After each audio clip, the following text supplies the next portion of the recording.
Hey guys, how's it going? I promised I'd do a breakdown of Joshua Parker, and here it is. Um, I think this is going to be a great fight between two great champions. However, a lot of people out there think it's going to be a one-sided fight, a one-sided whooping for Joshua. I'm not so sure. I think this is going to be a cracking fight, and it could potentially be a dangerous fight for both of them. I don't agree with a lot of aficionados and a lot of the public that think that Joshua is just going to walk straight through Parker. I think it's going to be a lot tougher. I think it's going to be. I think it could potentially be a great fight, potential fight of the year candidate. I think if we analyze both of them, they've both done really well so far. They've both had a great career so far. I think Anthony Joshua's offensively a brilliant fighter. If we look at his strengths, he's got fast hands. He's very powerful. He's a big guy. He's gonna have the height and probably the reach advantage in this fight. I think he has the power, especially early on, to really hurt Joseph Parker. I think the first couple of rounds is gonna be key for Joseph Parker because Anthony Joshua starts off like a train, and he could potentially take you out in the first couple of rounds. He's done that to a lot of his opponents. However, there are a lot of chinks in Anthony Joshua's armor. If you look at him, a lot of people question his chin. However, I'm not questioning his chin. I just think it's how he reacts to taking a punch, which is very worrying because when he gets caught with his shot, his body turns into like a robot and he becomes like jelly. He becomes defenseless, and a lot of people gave him a lot of credit for that Klitschko fight, and he showed a lot of heart. He deserved a lot of credit for that win. But if we analyze that fight, is it the fact that Anthony Joshua was so good or Klitschko didn't do what he was supposed to do? Because in that sixth round or that fifth round when Joshua actually had Klitschko down, um, and Klitschko got back up and Klitschko started fighting back. Anthony Joshua was gassed, and it looked like Joshua was going to get taken out in the fifth round when he actually had Klitschko down early on in that fifth round. And in the sixth round, Klitschko caught him with a right hand. It was a massive right hand, and Joshua went down.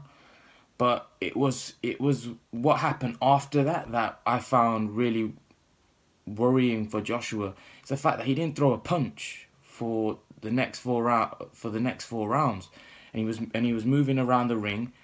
And for such an experienced and a great fighter, a legend like Klitschko, I don't know how he didn't finish the job. I don't know how he didn't go out there and just swarm all over him and start throwing more combinations, and Joshua would have been out of there. He was defenseless. He wasn't throwing back, and he didn't have the energy to throw back.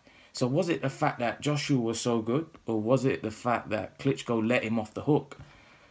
Um, in this particular fight, against Parker, what we know about Joseph Parker is so far in his career, he showed he's got a granite chin. He's taken shots, and anyone can be hurt, anyone can be hit with a shot and go down. But what he's shown in his career so far, that he's got a granite chin, and when he can take a shot really well. And the thing is, a lot of people do talk about Joshua's power, and he has got decent power. But when he's been fighting the top level opponents, he's not been wiping them out with one shot. If you look at Klitschko got off the floor numerous of times in that fight. If he was such a big puncher, he wouldn't have been able to do that.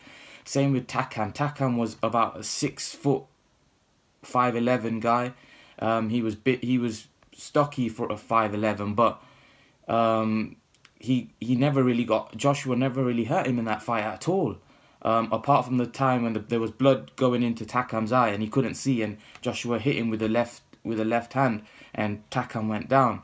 But really, he wasn't really hurt. It was just the fact he couldn't see. And in the 10th round, the fight was stopped. But it was controversial, and I don't think the fight should have been stopped there. I think that was premature by the referee. However, it was one-sided and Joshua was winning on the scorecards. But towards the end of that fight, in the 10th round, when it was stopped, Joshua was breathing very heavy, very, very heavy, and it looked like I don't know whether he had another 2 rounds in him. I don't know what would have happened in the next 2 rounds. And Parker fought Takam 2 years before, and Parker went 12 rounds easy, and I thought he did a lot better job than what Joshua did. And Takam was older. Obviously, when Parker fought him, Takam was a lot fresher, and he had a 12-week training camp for Parker. So I think stamina in this fight might be an issue, especially if Joshua can't get Parker out of there early, and this fight goes late.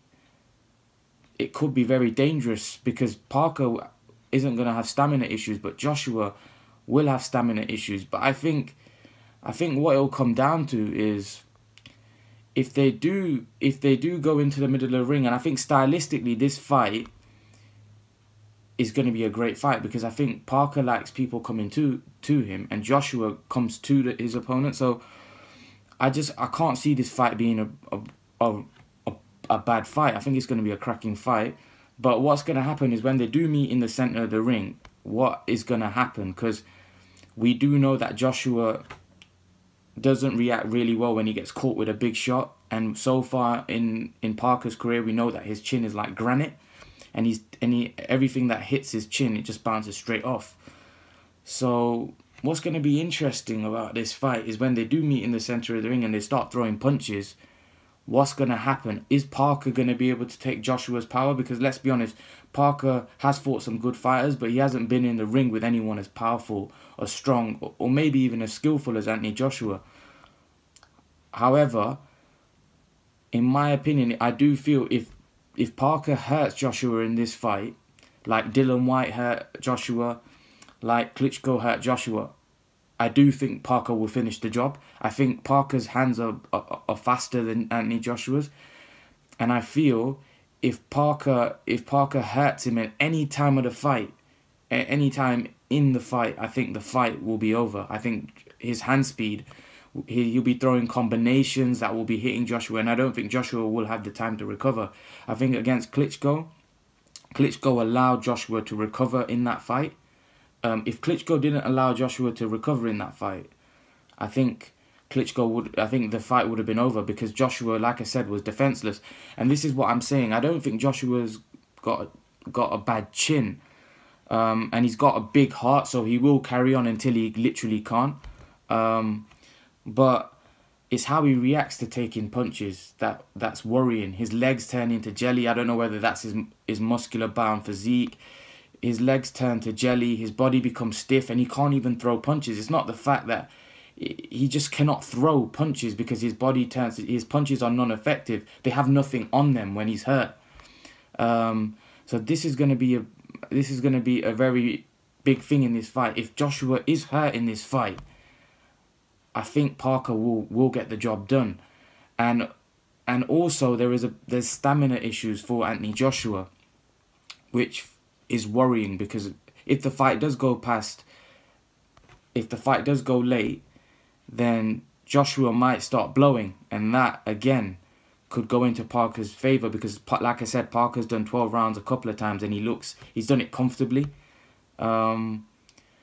However, looking at Parker, I was really impressed with Parker when I first seen him against Takam live on Sky Sports. But since then, his performances have gone downhill. He's been looking poor, and a lot of people think he's the weaker champion, and he's actually a paper champion.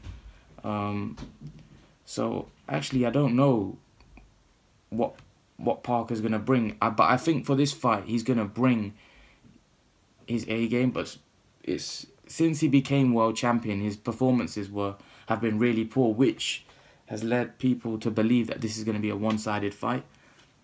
However, I disagree. I don't think this is going to be a one-sided fight. I think this is a dangerous fight for both of them. I think this fight could go either way. I think anyone could get knocked out in this fight. I don't think the fight will go to points. I think one of them will get knocked out. But like I said, I think the key thing in this fight will be is they're gonna meet in the center of the ring, and when they do land punches, and what is gonna happen is Parker's chin as granite as what everybody thinks it is, because he hasn't fought anybody as powerful as Joshua, and if Joshua does get hurt in this fight, will Parker finish the job, unlike Dillian Whyte and Klitschko, who've hurt him? I think there's a great chance that Parker could potentially hurt Joshua, but also Joshua could potentially wipe out Parker in the first couple of rounds. But like I said, if it does go late, then it could get dangerous for Anthony Joshua.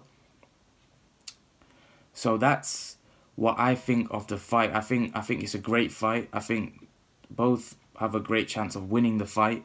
I don't think it's a one-sided fight like people think it is. People think that Joshua's just going to walk straight through him. I doubt that very highly. I think it's going to be a great, exciting fight. And even if it does finish in 3-4 rounds, I think the 3-4 rounds is going to be really exciting. I think this is going to be an exciting fight either way. I'm not going to give a fight prediction right now because I'm going to be doing that fight week. I'm also going to be getting predictions of a lot of people, and then I'll be giving my own prediction and uploading it to the channel. But yeah, like I said, do you guys think this is a one-sided fight, or do you think this is going to be a cracking fight? Leave your comments in the comment section below. Remember to like, share and subscribe, and I'll be uploading more videos soon. Take care, guys. Bye.